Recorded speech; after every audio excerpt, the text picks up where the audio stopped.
My job at the Neuroscience, as part of the Neuroscience group, is to take the applicational value of science, of neuroscience, to the workplace and see how can we change neuroscience into tangibles that can improve performance and that can help us work smarter and faster. So for 27 years, I have been a businessman, but I'm a student of neuroscience, and that has been my hobby and my passion. I do a lot of work for the Association for Talent Development across the world, one purpose, and that is to create awareness of the value of neuroscience to the world of business. The reason for that is very simple. One, when we look at how the world is changing, we need to understand the world is globalizing. If you work for Emirates Bank, you have 101 different cultures in that bank. You've got to be inclusive. And this is the power of neuroscience. Regardless of your culture, your race, your belief, whatever, this is what we have in mind with each other. It's a brain, and your brain and my brain works the same. This means that we need to, so this science, neuroscience, is an interdisciplinary science. And where it's had a strong pathology focus in the past, it has now become a science that has a tremendous focus on development as well. So it's not just about medicine anymore. It is about optimization, it's about development, it's about working faster and smarter. So we have to understand that the other beauty of science is it helps us separate fact from fiction. And therefore, when our development practices, when our sales practices, when our business practices are grounded and anchored into neuroscience, then you are effective. In South Africa, I have done some return on investment studies where we had a program, a performance optimization program running with high potentials. This program ran over 15 years. And we had a neuroscience approach. When I started, there was not used, the word neuroscience was not used. In those days, it was called brain-based learning and development. And when I started, it was our transformational years. And many times, if I would work with African cultures, they would have a very strong resistance towards some psychological practices. And I've had once or twice that people say to me, that is a white man's science for white guys, that's not applicable to me. And I was always thinking, okay, so what is then the approach then? And here, that was where we started with brain-based learning and development, because your brain and my brain works the same. And therefore, we've started in those years already grounding whatever people development practices, performance optimization practices, reducing the risk of human error practices, ground that into neuroscience, because then it's fact and then it's working and it's non-negotiable. I can also, some of the speakers here this morning reflected on the world of difference between the academics and the business people. Now, I started first from a psychology background, and I was literally in my younger years looked upon by some of those in the exact sciences, like engineers or chartered accountants, as if, this is this airy-fairy nonsense. What you do is a nice to have. If we have some extra money, we'll pass it on to you guys and for some development. You can't do that with neuroscience anymore, because if you get your ducks in a row and you separate fact from fiction, and you can anchor your development practices, your HR practices, your sales practices into return on investment, bottom line results, the world of business loves that. So we had to find ways of helping the CEO, the marketing director, to drive business results. And neuroscience is that answer. Now, we have a lot to speak about and time is little. What I want to do is to just quickly, I'm not sure if this is going to work now, but let's see. It's not going to work. Okay, time is anyway running out. So, the father of leadership said in the 80s already that if we are not going to, when we know our mental strengths, when we understand our own design and the things that we have to offer, that we bring to the table, and we optimize that, that is what is going to be the key to performance improvement. Now, when we look, we spoke, there were the opening speaker this morning spoke a lot about change. And that is why I'm doing a lot of work for ATD, because the fourth industrial revolution is here. And that will bring about disruptive change like we have not ever experienced ever before. New technologies will rise in very short time spans. And businesses, as we knew it for decades, will disappear very quickly. If you remember, since the digital camera came out, it was, I think, 9 months after that, Kodak, that had 50,000 employees, closed down. That's going to happen. And a very big part that we have to understand, part of the work that we do, is to create awareness that if we look at artificial intelligence, between 50 to 70% of people now, who is working now, in the next 10 years, will be losing their jobs. But those will be people who do repetitive work, who do work that a computer can do as well. And here's the thing. It is time for you, for us, when we talk about a business, if I talk about, let's say, Anglo-American, who's Anglo-American? It's the collective intelligence of the people in that organization. So companies are groups of people. And if we want to really understand how to not just survive, but to thrive in the time to come, we need to be human more than ever and optimize our human capabilities like never before and integrate whatever business practices you have with neuroscience. In this video that I wanted to show you, but you can just go to the website of the World Economic Forum, and you will see that it's a short overview of how the world is going to change and what these accelerating forces that will bring this change about are. Neuroscience is one of them.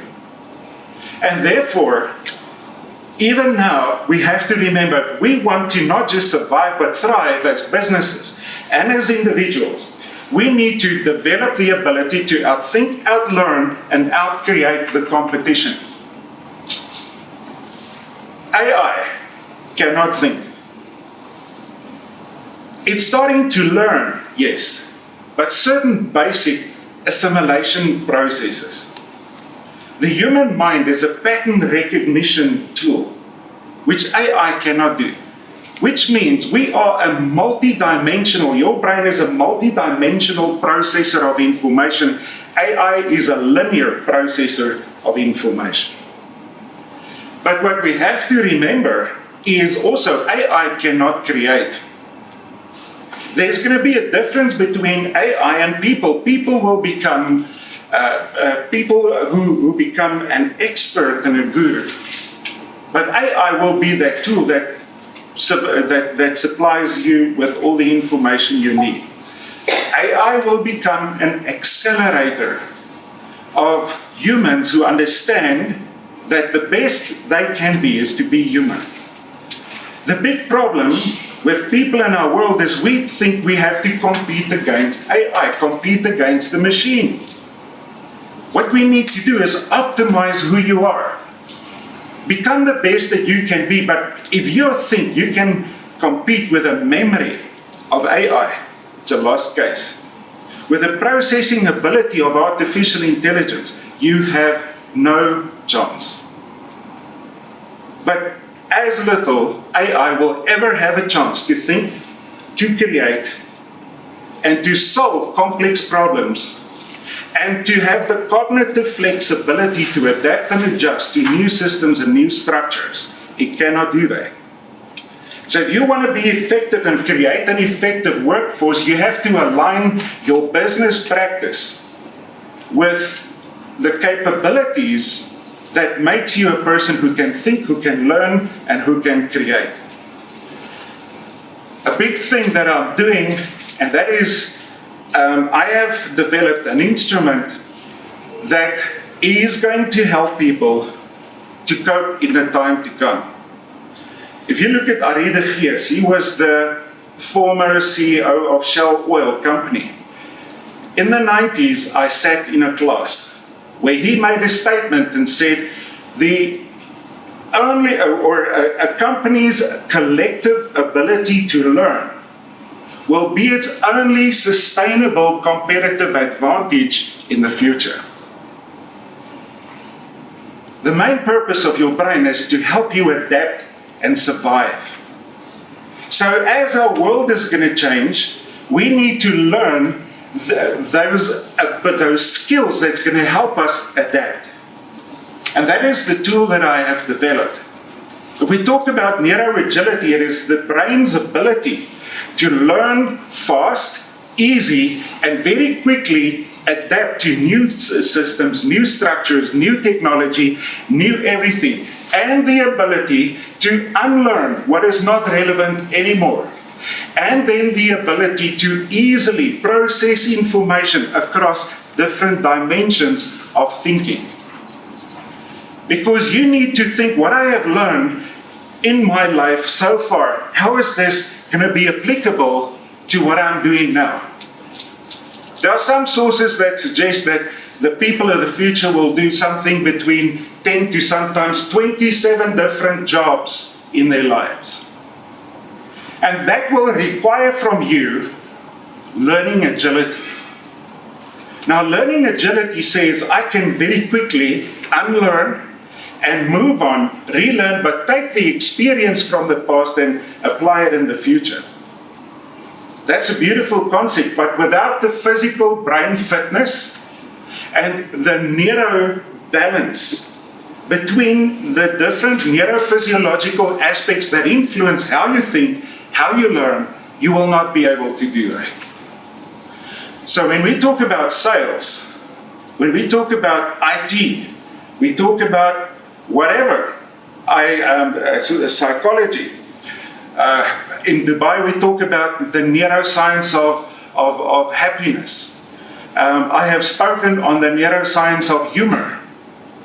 But everywhere, you have to align your practices to make sure you're accurate. And what you do is effective and is efficient. Now, when we look at these principles, so if you look at what the World Economic Forum says, the most desired skills for the workplace is going to be complex problem solving, number 1. Number 2, critical thinking. 3, creativity. 4, cognitive flexibility. 5, decision making. From the 10 skills, most desired skills in the future, 5 of them will be brain power skill, which will require neuro-agility. We are not born agile. It is a competence you have to develop and to maintain right throughout life. For those who do that, they will thrive in the future. For those who think, the brain is just, I just can't learn anymore. I can't take nie meer vat nie, ek is so moeg. You're in trouble. Because you're underestimating the greatest asset you are ever going to have. And that one thing that's going to help you not just survive, but thrive in tomorrow's world. But you have to learn to flex mental muscle. So learning agility and learning ability are going to be vital competencies and skill sets that the workplace of the future have to develop. Parents need to do that today for their children. Anyone who is responsible for the development of people, whether it's a leader, a talent management manager, a talent selection manager, a risk optimization person, learning and development, sales and marketing, you've got to find ways to help your workforce find new ways to work faster and smarter, outthink, outlearn, outcreate. Those are the things that makes us human and competitive that AI can never take from us. But what is important here is to understand Just a simple thing. As you are sitting there, just do this with me, please. Clap your hand, cross over, touch your nose and your ear. Then switch over to the other side. Just do this simple movement activity with me, please. Okay. So, can you see? There you go. So there you are experiencing neuroagility. So how did that go? Can you see that for a moment there, most of us, even if you did it right, you had to think what you must do. You're not born neuroagile, you're not born brain fit. It is a competence you have to develop and then maintain and sustain throughout life. And if you are responsible for people development practices, that principle will complement whatever you are busy with, whether it's sales training, or IT training, or technical training, or leadership training. That's where we have to start. Because this is a global thing, not just for the sales guys, or for the leadership guys, for everyone who has a brain in that organization. So neuroagility is about the brain being receptive for all areas to work simultaneously to process information at optimum level to every single lobe, system, and hemisphere required. And you may think, so don't we just do it? Of course we don't just do it.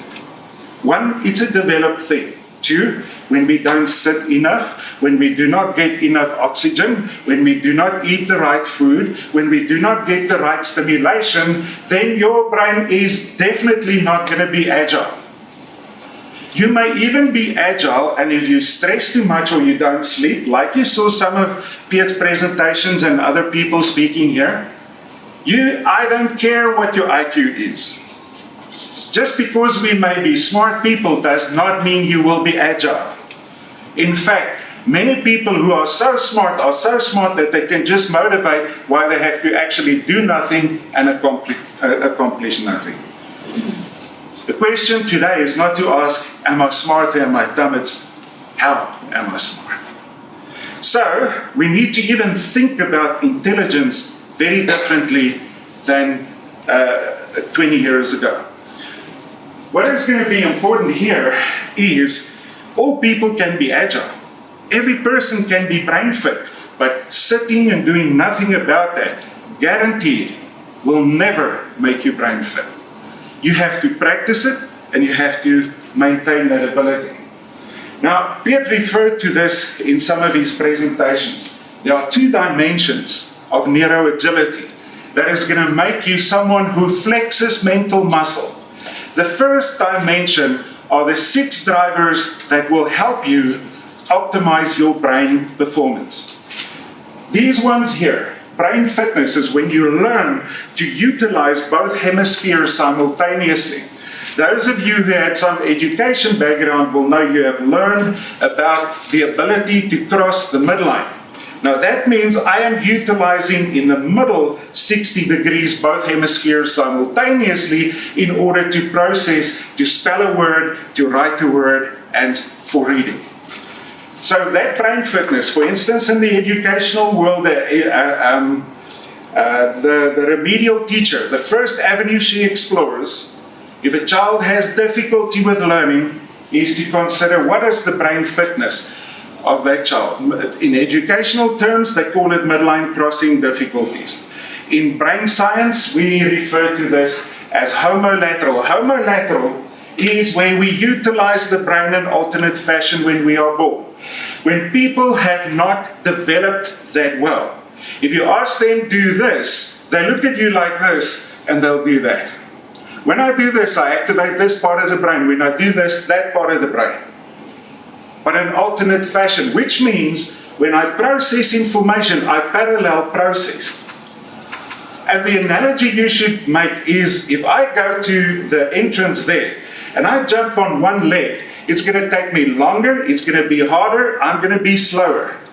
So you may have a high IQ, but if you're a homolateral processor of information, you're going to be slow.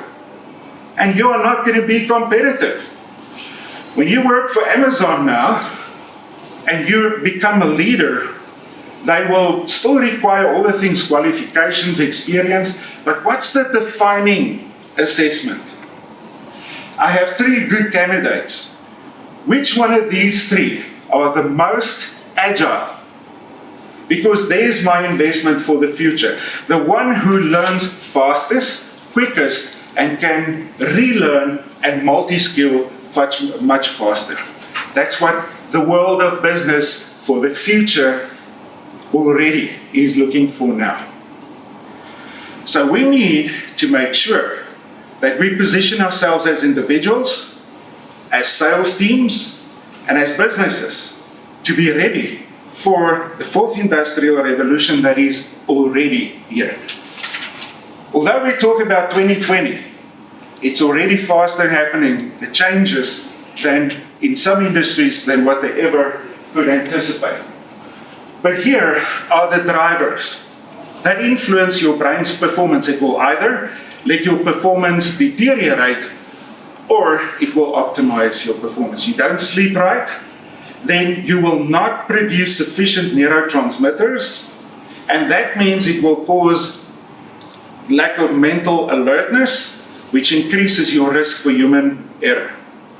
So you need to, this is the first dimension that influences how agile you are at learning, thinking, and creativity. But then the next one that is very important, and just by the way, Piet showed a slide this morning, our research so far, just in terms of those drivers, shows on average the people we work with in the world of business are typically people like yourselves that are decision makers, you have a good job, you're a smart person, many of you have many degrees. So we talk about developed, educated people. And the average was 47. That is the benchmark for brain fitness for the average developed. In other words, more first world oriented worker. We're not even talking about kids or some of the disadvantaged parts of our society. So what do you think? Ample room for improvement, but if this is going to be the average, believe you me, we're not ready for a very disruptive or a future consisting of disruptive change. We're ready to take some bleeding noses, if that's how we keep on sleeping. But the next dimension consists of the factors, there are 7 neurophysiological factors that will influence how you process information, how you think, and how you learn. And because the world is going to change so fast, you will have to learn to not be this or that. If I'm a left hemisphere person now, I just do a job that sort of accommodates more analytical thinking, structured thinking, and that type of thing. Because the world will change so quickly that you need to be both. But here's the thing. We've been equipped with a whole brain, one brain, not 2 brains, 1 brain. I get irritated when I hear or I read sometimes book, inside of you there are 2 brains. That's hogwash. There's 1 brain. But it does have complementary functions. And therefore, and that has also been, again, the research is pure. The interpretation of many was inaccurate about left and right hemisphere.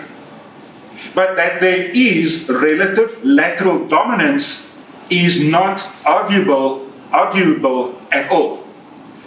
So to give you an example, what I'd like you to do, as you are sitting there, extend your hands, make a hole with your hands about the size of a golf ball. Look through this hole at that brain that you see on the screen there, please. Can you just quickly do that for me, please? Now, as you are doing that, first close your left eye, then open it. And now close your right eye and open it. So, why I asked you this was for you to experience what relative lateral dominance is all about. Sorry, did I grab the words there? When you did this exercise, if I'm looking at this gentleman here, I'm looking at him with both eyes. My eyes are the only part of my brain that's visible. But how the eyes work gives you a very, very nice illustration of how the brain works and processes information. So if I'm looking at this gentleman, I'm looking at him with both eyes. But if I have to focus and do this exercise, what you will see is only one eye. You will see only one eye, and that is the one that leads. But it doesn't mean that this one is not working. So what we have to understand that even if we're supposed to be one brain, whole brain people, one hemisphere will lead and one will follow.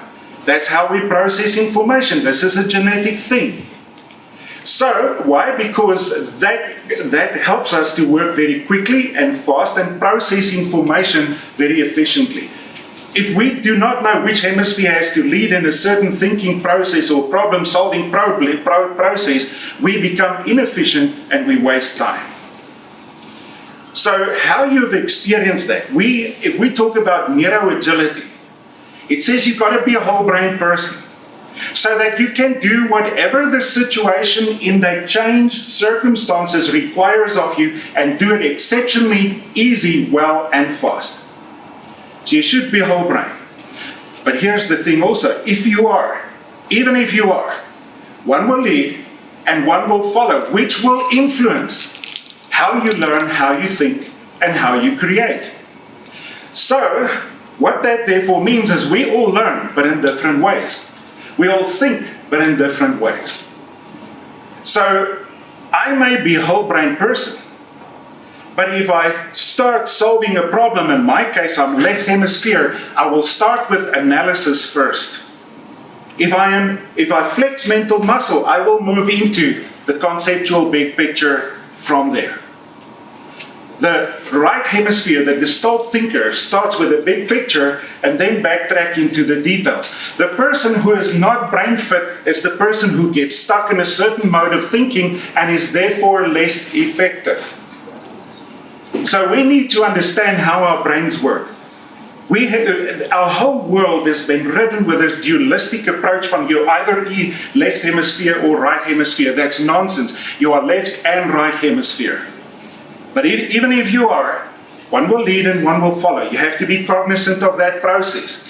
Now, if you're a marketer, it means you need to offer the product that you sell in the way your client wants it.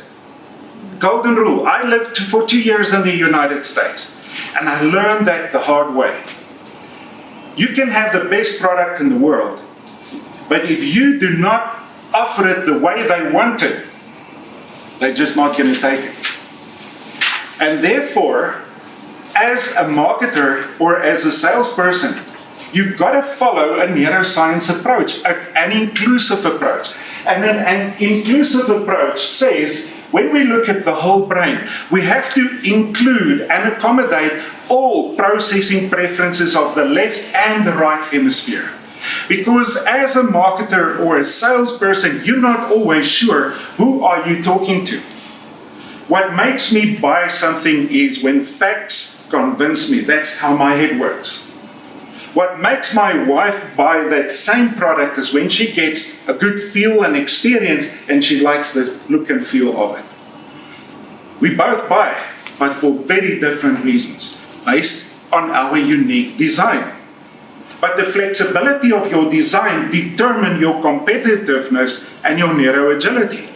As a salesperson, working with people, you don't have time to do an assessment before you can think, how will I pitch my product to this person? Therefore, you've got to have an inclusive process. But for a person to develop an inclusive marketing process, they've got to be neuro-agile thinkers themselves first. You can't give to others what you don't have. So in my opinion, your sales and your marketing people are the people who bring in the bloodline, the blood of that business. And they should be some of your best trained and smartest people. But I have worked in the world of sales everywhere. I've worked in some motor companies where we called them tire kickers in the 90s. You know, the salesman, he's the second-hand salesman, he kicks a tire. Use sales technique number 13 for this guy. Druk hom in 'n blik. The money in his pocket has to be mine. And I tell you, before the end of Friday, I want you to have the numbers on the board. I'm so glad we heard that approach is dead in the water forever. This is not how we'll sell. Because people sell now because they buy things they want to, or it's based on some need they have. Whether it is an egotistical need or a survival need, but you need to align what you have with what they need, but they need to see it that way. One of the lessons I learned in the United States was the millennials they are just coming in every year more and more, but millennials have a completely different approach, a more technological approach. But for instance, let's say I sell learning. I sell development to people. And I had these fantastic developed courses, man, and I was proud to say, you do this high performer journey of mine, 45 hours. Wow, and I was impressed. And I didn't sell nothing. Nothing. 35 hours, jeez, it is too long. And then I would give people an hour video. I had not one millennial who embarked on that course.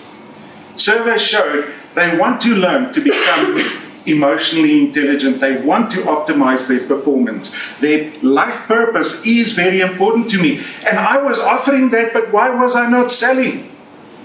Because I was not offering it the way they wanted it, and I was not offering it in a brain-friendly way. Hello, I'm in the world of brain science, and I had to be almost humiliated there by saying, the content is good. My focus was on the content, not on the presentation. And I had to realize that my product was not brain-friendly. It was not humanized. So at the end of the day, it doesn't help to say to people that I have a good product. I need to show it to them in the way that they can experience the value without me having to come up with any sales tricks. And that is where we are going to have to think about, am I having an inclusive approach towards the left and the right hemispheres? And then, for instance, some people think when they talk, like when I'm on my feet, and the more I'm in a debate and an argument with someone, you want my head to work is when someone says to me, that's a lot of nonsense. Okay, let's debate the issue. Now my head is working. But the other guy here says, let me think through this. I need some alone time. I want to figure this out for myself. Some of your clients will say, I need to think before I make a decision. The other guy will keep on talking, debating, and when he feels, man, I have it now, I buy it right there, and then maybe. We look at design. Some people are detail thinkers, some are action-oriented, others are people-oriented, others are conceptual. These guys look at possibilities and creativity. You've got to show the innovation of the product. For my wife, that salesman better be nice to her. If he's nice, when she buys the next car, she will go back to the guy we know. It's about the relationship. A relationship in the time to come for marketers is going to be crucial. And if we talk about relationship with a client, it means that we've got to be inclusive in how we connect with people. You cannot have a good relationship with people you do not know or do not understand. This guy wants to know, performance, action, what can it do for me? What is the result that I'm going to get when I buy this? That person needs the research data. I need to be convinced with science that this is really the right thing. So, some people need to reason about something first. So if you have a client sometimes who reason, allow them, that's how their head works. That you're helping them to get to the conclusion. Instead of thinking this person is argumentative. Let them talk and debate and reason. But this one wants an experience. don't talk to me too much, but I'll tell you what, I want to get in this car. I want to feel what is it doing for me. But remember, we are always both. So you've got to be inclusive. But remember, your design will determine how you project your product, how you sell, what your strengths are. So if you are not going to be balanced and inclusive, you may miss a sale with a client whose design is different than yours, because you've just miscommunicated, you have mispresented. And therefore we need to start any practice, whether it's sales, IT, well-being, talent development, leadership, has to start with design. We all lead, but Einstein and Mandela were very, very, very different types of leaders. But did they influence the world profoundly? Yes. But with their natural understanding, their natural gifts and design, and coming from that point of departure. Now, we do not have a lot of time. I see time is up. But I'm actually getting to the most important part. Because your brain has different processing functions. So, may I interrupt? I'm wrong. I thought it was 12:30. You put them 12:45. So 12:45. Very good. Thank you. Because this is important. Risk for human error. Here's an interesting thing. The guys who build artificial intelligence, they are under immense pressure because they have to, if you build a robot for Toyota who can do the welding, that company have to promise Toyota that this artificial intelligence will have zero defect, zero error. One little error and that business is going to be gone. Big, big, big challenge. Now we need to think that in some industries, between 70 to 90% of the accidents that happen are due to human error. And now I'm going to show you why there's human error.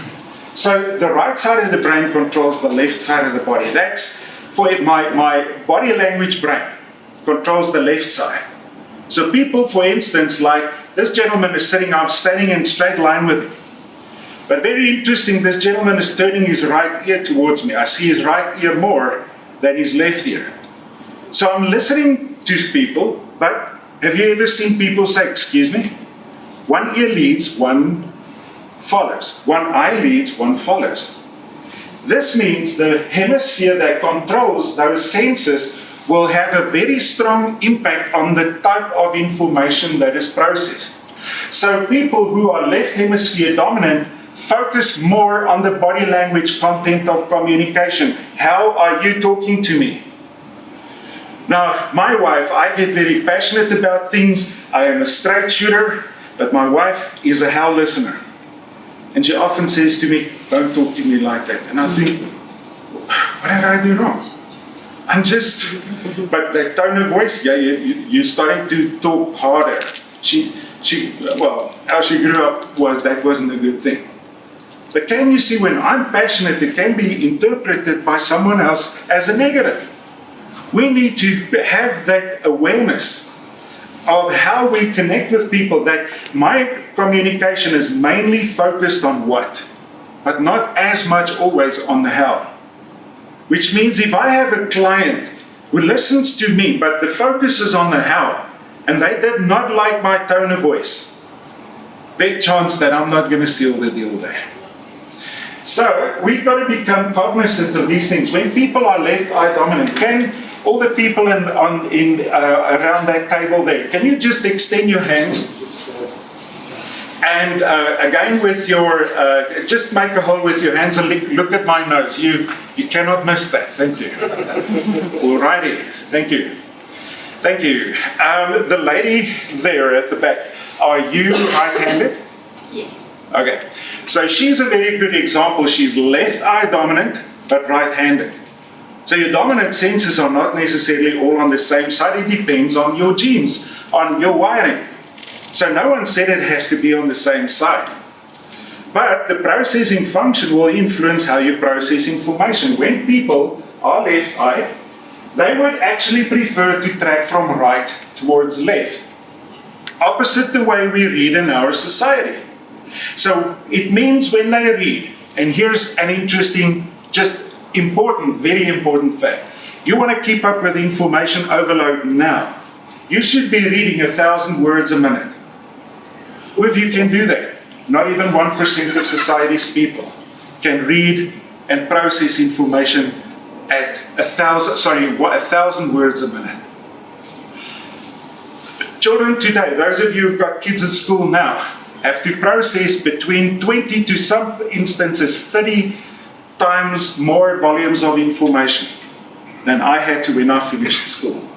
So think about the volume of work these senses now have to do. There's no room for error there. Now look at what happens, for instance, left-eyed person. They track from right towards left. Opposite the way we read in our society. Now horses pull a wagon instead of push a wagon. Why? Because you use less energy when you pull than when you push. It goes faster. It is easier to pull than to push. That principle is applicable to people reading. So the left-eyed person who reads but they have to push normally enjoys reading less, unless they are neuroagile. Because when there's balance here, there will be balance here, and then the impact will be less. But if there's less balance, and remember, there is much less balance in our society. Our research of CEOs across the world, a global perspective, says 11% of CEOs function on a 100% balanced level.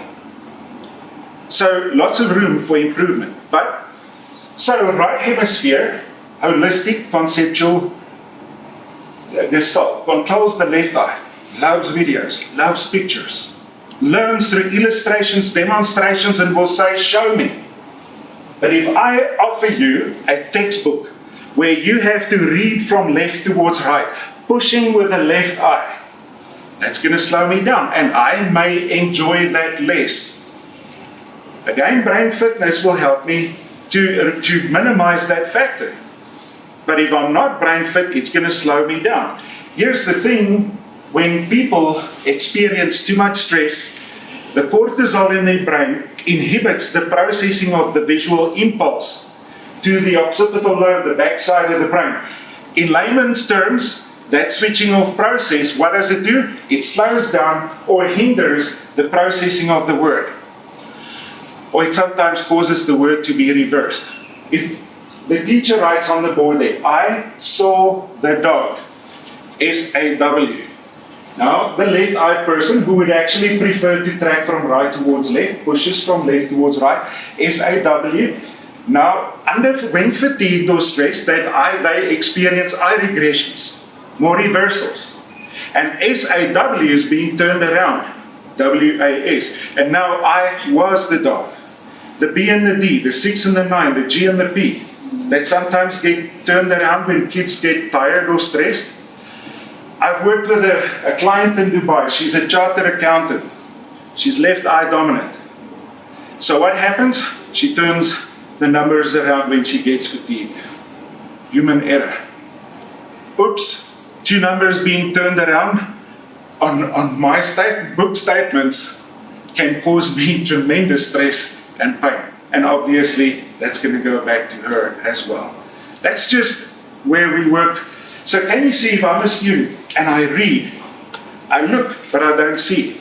The student who closes the book and says, I looked at the book, but I cannot remember what I processed. Now, what if I operate dangerous machinery, or I fly an airplane, I do a dangerous job? For instance, worked in a mine in South Africa. The person is left hemisphere, left ear dominant, which means there's an auditory hindrance when you experience fatigue. I want to get to this one here. If you look at this, that's my profile. Left hemisphere, right eye, right ear, right-handed. Okay? So even if I experience fatigue, the visual impulses through the eyes, hands, and ears still goes to the dominant hemisphere first, and it's being processed. But what if the dominant senses are on the same side as the dominant hemisphere? During stress, fatigue, lack of brain fitness, it is not received and processed. So I hear, the visual impulse comes in, but the meaning of that is not processed.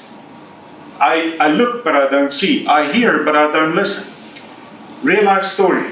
Person is left hemisphere dominant, left-eared, right-eyed, right-handed. Between 2 and 3 in the morning, shift worker. On a Sunday morning, 2 and 3. It rained, radio comes through the message. He works in a big iron or open cast mine. Message comes through on the radio, don't go past point Alpha, there's clay in the road. He acknowledges, so he heard, but he did not process the meaning. He went past that, the truck slid, went down the open cast, fatality.